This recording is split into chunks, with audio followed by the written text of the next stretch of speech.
right before Thanksgiving, I did a little Thanksgiving column about traditions and things that people do. And in that column, I made a reference to white trash cooking. Had people tell me that they thought the column was funny and they enjoyed it, and we do white trash cooking at our house.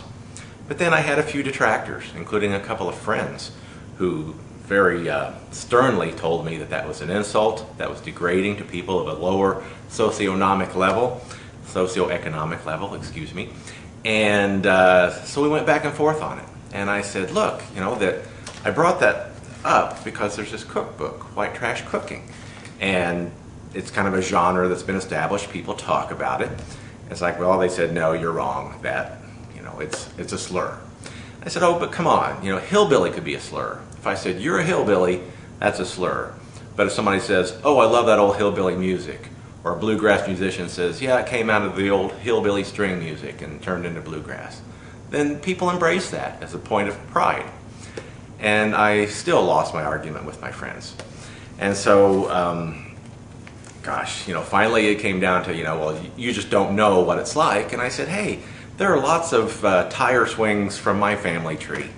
The white trash, hillbilly, whatever you want to call it, low on the socioeconomic ladder is in my family too. So I'm not talking about other people. I didn't come from privilege. And then I got called an a-hole by a friend of mine. So I decided, well, it's time to give this up. This political correctness stuff has just gone overboard on this situation. But I do want to point out one little endorsement to the White Trash cookbook here. And it's from Harper Lee, who wrote To Kill a Mockingbird.